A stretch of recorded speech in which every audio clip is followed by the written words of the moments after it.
What's up, YouTube? It's Jeff, your boy, BeardNaysh.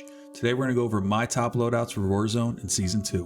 The goal for today is to go over the top loadouts that I believe are useful regardless of your playstyle, regardless of your experience, and that are really fitting for the meta right now. How I came about these loadouts are not just the experience that I've had within Verdansk and within Warzone itself, but it's also through the research that I've done on YouTube, thanks to the GOAT himself, JGod, through sites like True Game Data, through True Game Data's YouTube channel, and just through overall just putting in the time and effort to figure out what's the best for you guys. How are you going to drop in, how are you going to have that upper hand against your opponents, and really what these loadouts will do for you. So let's jump right in it. As you can see right here, these are the top loadouts that I'm running. These are the ones that I feel are best for my playstyle, but also best overall. Whether your playstyle is aggro, whether your playstyle is a little bit more reserved, whether you're going for the win, whether you're going for the high kill count, you can really find the loadouts here that are going to be fitting for your playstyle.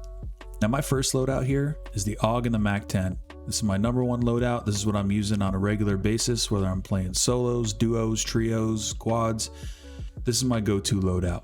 I've been tossing it around between this and pairing the FFAR with the Aug, but I've always coming back to the Mac 10.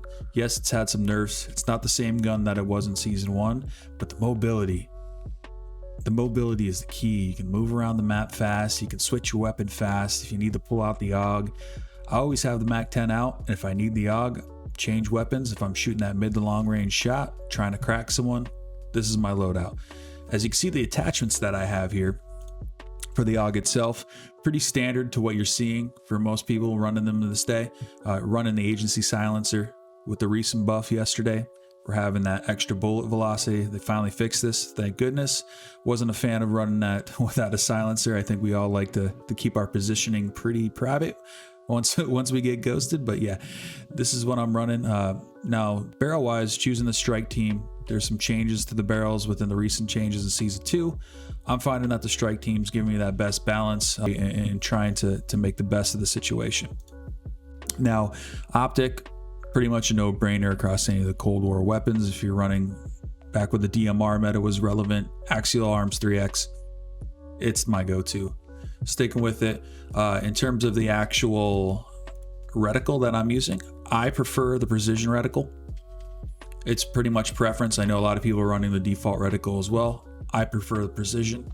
Really gonna leave that up to you and how you want to run your reticle, but that's my personal preference. Now, if we're looking at the other attachments, Field Agent foregrip, best for the recoil control, can't beat it.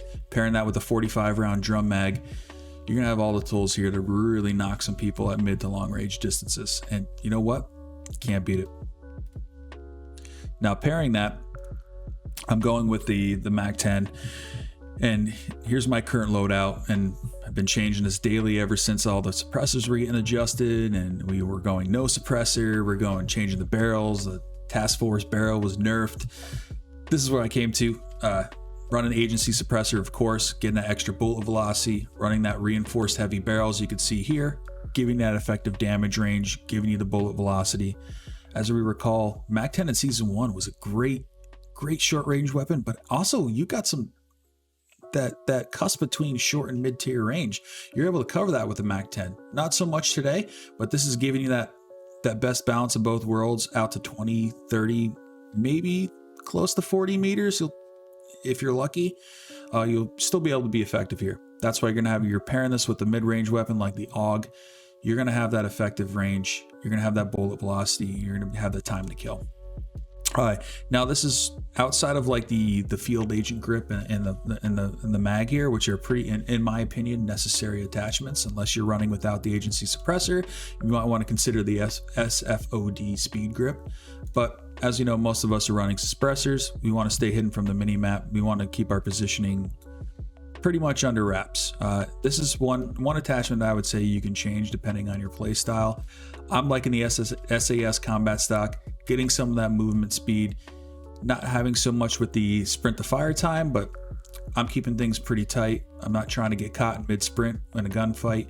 I like having that movement speed, strafe speed, being able to really win that gunfight.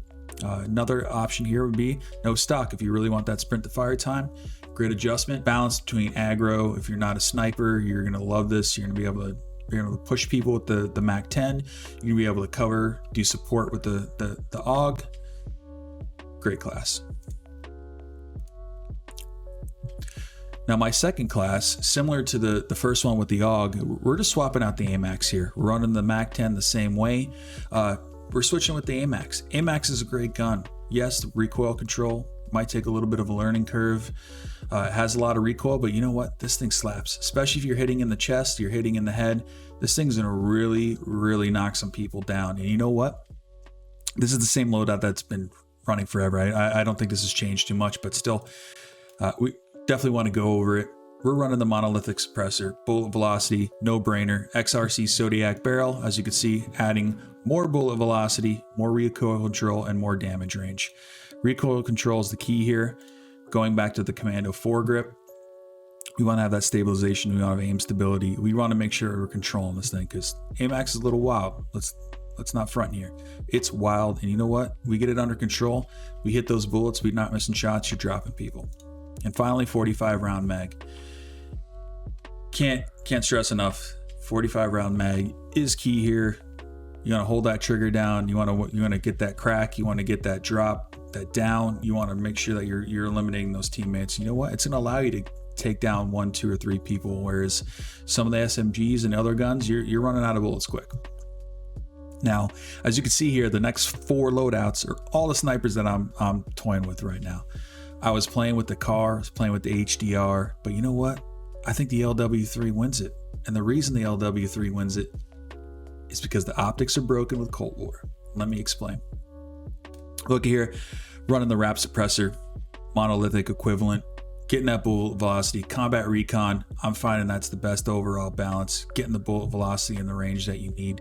I'm running that bruiser grip, toying around between this and the bipod, between that movement speed and between the overall recoil control. But I find that I want some mobility with my sniper. I want to be able to move around. I want to be able to get from point A to point B.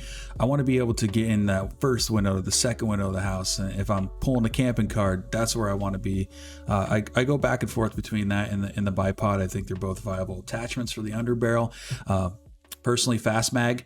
Now, if I'm running the Kar98 or the Pellington, something with a little bit quicker ADS, I like to have more bullets. I'm a little less precise with my shots. I'm trying to get as many bullets downrange as possible, whether that's for coverage from my teammate or whether I'm just trying to pop that quick headshot for the down. But back to the LW3, this thing slaps. This is my Cold War HDR equivalent. I actually prefer it over the HDR just for the ADS time. And honestly, the most important thing, the optics. This Royal Cross 4X, you're running about the same optic distance as your standard sniper scope, but for some reason there's no glint.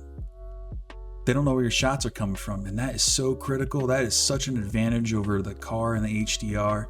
Yes, HDR might have a little bit more hitting power, but I mean, if you're looking at True Game's data, they're showing that the drop for this gun is basically the same, if not less. I mean, you don't have to worry about that. This thing is going to hit at long distance. It's going to hit fast. It's going to hit hard.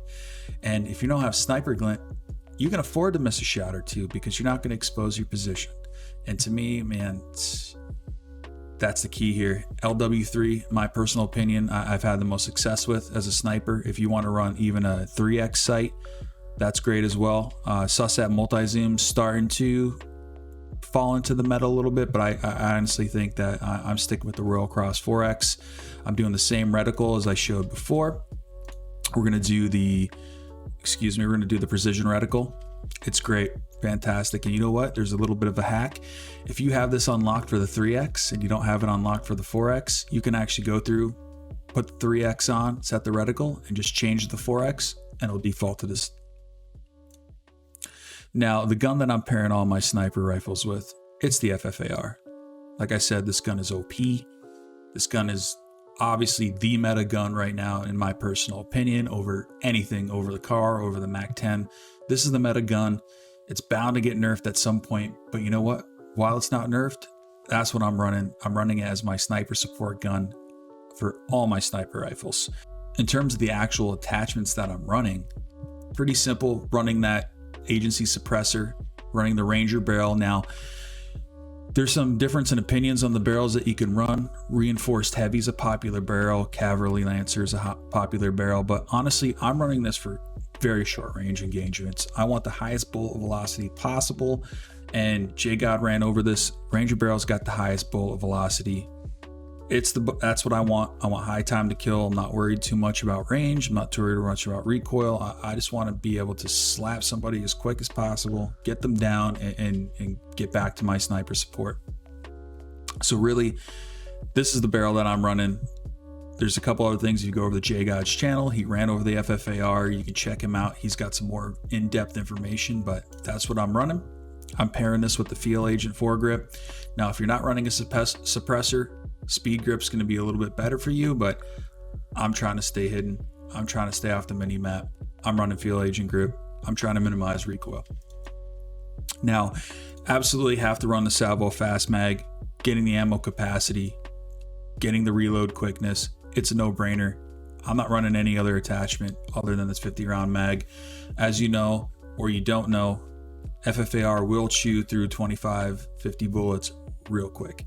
So if you don't have that there, you'd lucky to kill one person, maybe two. And that's if you don't miss any shots. So having a 50 round mag is going to use a little bit of reinsurance that you're going to be able to hit those shots and get your kills.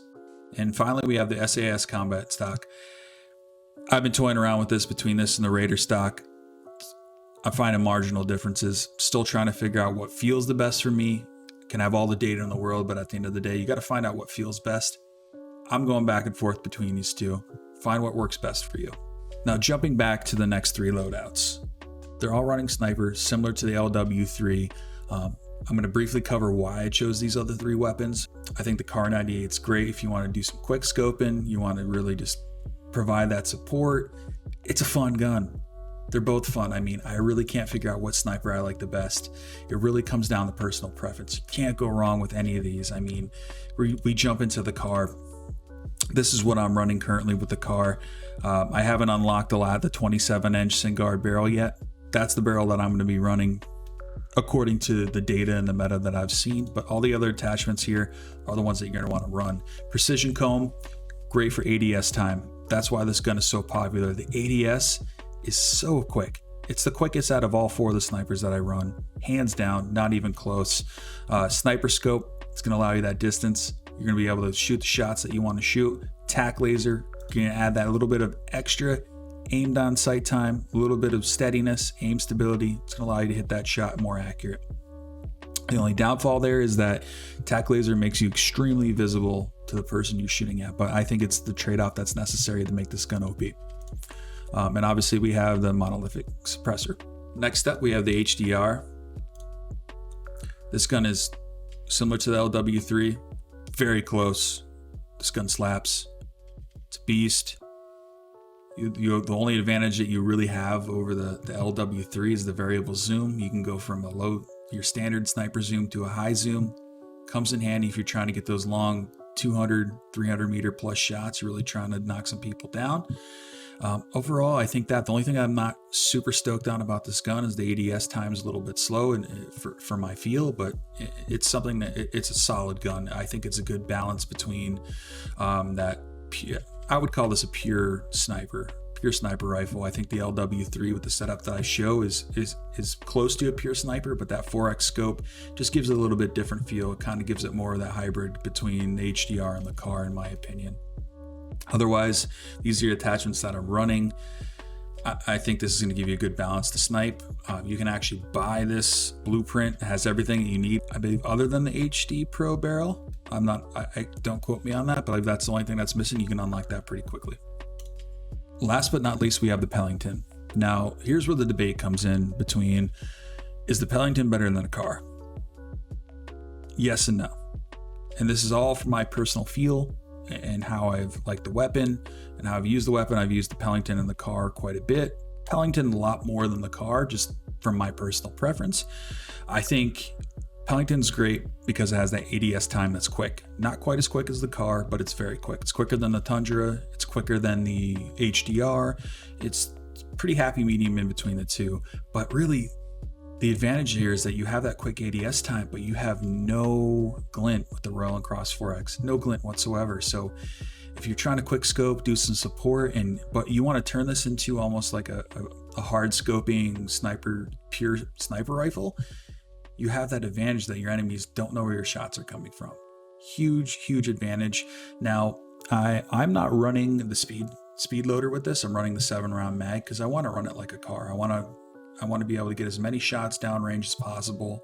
I'm not as focused on accuracy as I'm focused on just getting those shots down. These are my support shots. I want to get hits.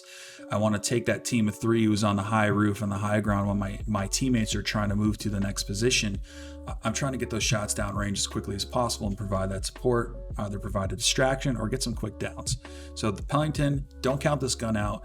Hasn't been talked about too much. True Game Data actually came out with a video that I thought was pretty useful, and that really I was playing with the Pellington a couple weeks before, wasn't quite sure. I'm like, is this it's just kind of like a placebo effect? Am I really just liking this new gun? Is it something new, trying to experiment out of the meta? But you know what? No, this gun's super viable. I actually think in some cases, depending on your playstyle, it might even be more viable than the car. Now, the next 2 loadouts I'm running, obviously you can see that I'm running Overkill for my initial loadouts, and to maybe talk about a little bit of the philosophy around why those are my top loadouts. And I don't necessarily want to say this is in any particular order, but it kind of is. My playstyle, I'm trying to get my loadout as quickly as possible. I'm trying to get my Overkill loadout. I want to have my 2 guns, my 2 best guns. I want to be able to have that option of mid to short range, and I'm going to wait for the free loadout, or if I get lucky and get enough cash, I'm going to buy a second loadout with my team, and I'm going to get Ghost. As you can see here, the 2 guns that I have chosen for Ghost are the Pellington and the Amax. More so the Amax is the one I'm going to. Typically, I just have this loadout in place. I have it ready for me to go and swap out my Overkill loadout, and sometimes I won't even take the 2 guns that are mentioned. What I like to do though is, in case I get killed early and I'm dropping back in, or I'm just dropping on that free loadout, and just judging by the feel of the lobby that I'm going to get Ghost now, I want to have these guns. I'm going to take the Pellington or the Amax. If I want to snipe, depending on the circle, I'm going to take the Pellington. I'm going to go find a ground loot, FFAR or equivalent run. I'm going to run that as my backup, only going to use it when necessary for close range combat. Or if I'm feeling the circle is going to be more so downtown, or it's going to be more of like that close range combat where I'm not going to be able to snipe, I'm going to take the Amax. I'm going to find a different ground loot weapon, find something else that'll be fitting, but that's going to be my go-to gun depending on the terrain that I'm in.